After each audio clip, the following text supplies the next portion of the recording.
Hello, this is Molly Reamer with 30 Days of Goddess and Bridges Grove with this week's mini ritual using earth runes, the daily practice companion deck, the Illustrated Herbiary by Maia, and the Believe in Your Own Magic deck by Amanda Lovelace. This is a new deck that I just got, and so I decided to include one of those cards today.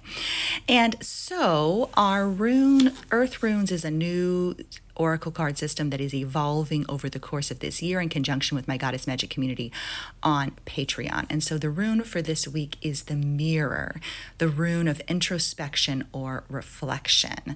So it is also a rune of images, looking inward, companionship, compatibility, and contemplation.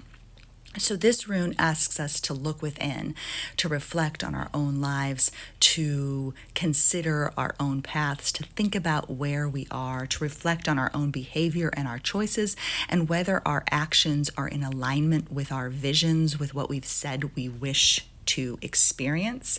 And I did wish to acknowledge this rune makes me think of the oft repeated statement about other people being mirrors of us, and that is a place at which I diverge from some other types of information, like kind of new age type thought about other people being mirrors of us or us being mirrors of others, and I actually don't identify with that. I think that contributes to a type of almost like egocentrism or narcissism, to think everything's just a reflection of me or a mirror, everybody's just a mirror of me. I believe that I am a whole and sovereign being, and that means extending the awareness to others that they are also whole and sovereign beings, and they do not exist just to serve me or be reflections of me or mirrors of me.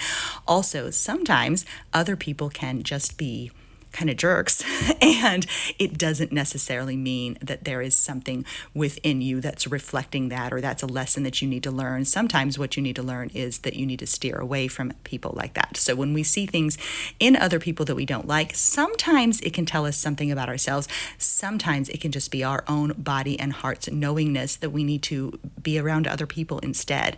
So I find that some of those types of repeated, like almost catchphrases, can be inhibiting and even can almost be damaging, because they make you think, everybody that you see is like somehow activating some unhealed wound within yourself. And sometimes it's just people are people, and sometimes life is complicated, and sometimes people can be mean, and sometimes people can be nice, and it doesn't necessarily mean anything about you.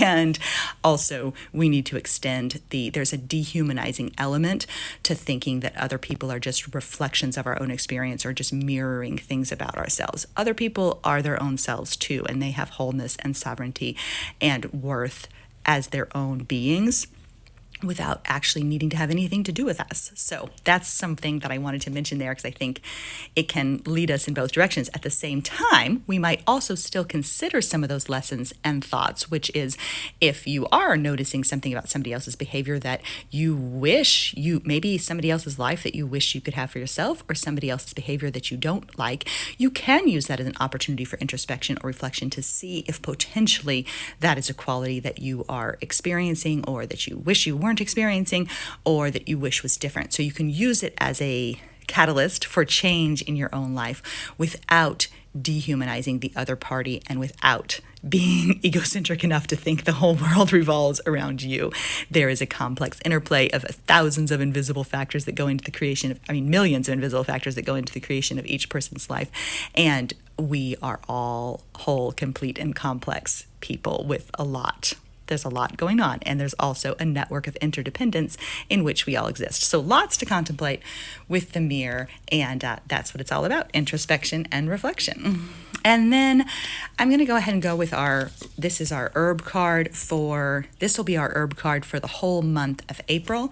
And so we received Oats, and this comes from the Illustrated Herbiary by Maia. And this is a nice, gentle, soothing, restorative, restful card for this month of trust. And so I want to share a little bit with what she says in the book about Oats. When you slip into stress, Oats smiles gently and runs her fingers through your hair. Stop grappling endlessly with your thoughts, she whispers. Soften to the wind, be open to the sky, and ground yourself in earth to know the truth of this one precious moment.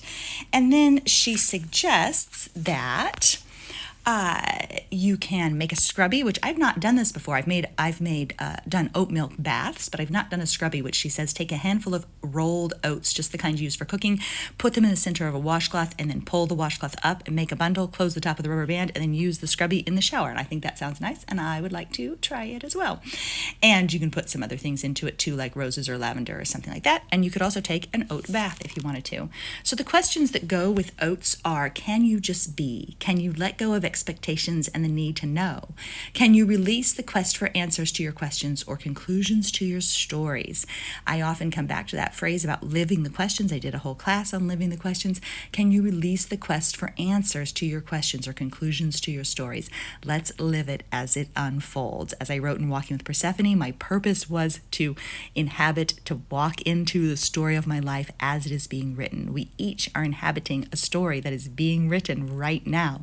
So let's lean into that without needing to know the conclusion to the story. So oat medicine is quite like meditation, the floating in soft space and letting your nerves relax. Can you gift yourself a minute of this softness, 2 minutes, 25 minutes? And then she quotes Pema Chodron saying, meditation practice isn't about trying to throw ourselves away and become something better. It's about befriending who we are.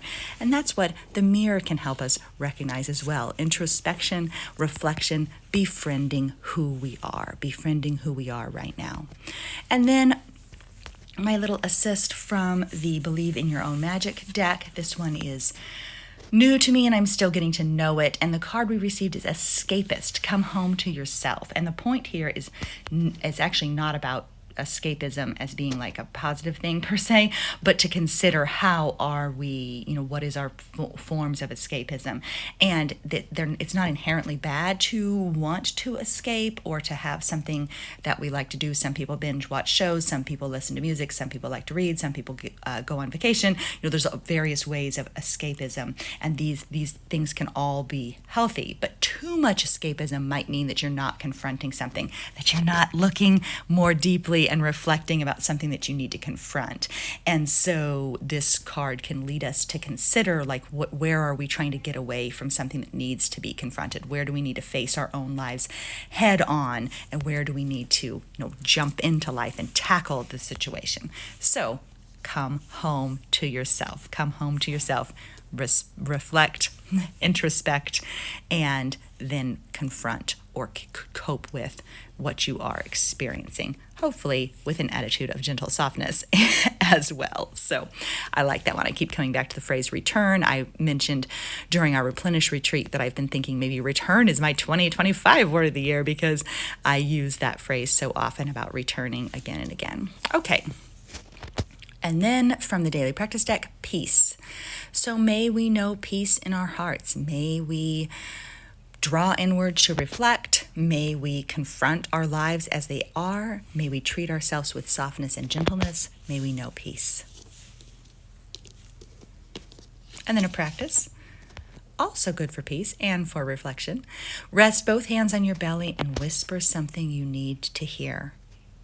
Perhaps you are strong enough to look at your own life with clarity. And then the prayer, I'm going to go ahead and go with this one too. May I lean into listening. May I open my arms to the unsolvable mystery. May I deepen into wonder with so much beautiful impossibility in my hands. And this video is getting a little longer than I meant to, so I'm going to come back to this Pandora packet next week instead. This was my personal card of the year, packet of the year. And since we're in the month of Pandora, I was going to go through it, but I'll go ahead and save that for next week. And I will instead close with this reminder as we continue to contemplate, reflect, and seek peace. Let us claim our own path, one of magic and miracles, mystery and the moon. Let us set forth with intention, with courage and delight, knowing that wherever we tread, there is holy ground beneath our feet and sacred space within us and around us. We are here. It is good. And going back to that practice, that might be what you want to say to yourself. I am here. It is good. We are here. It is good.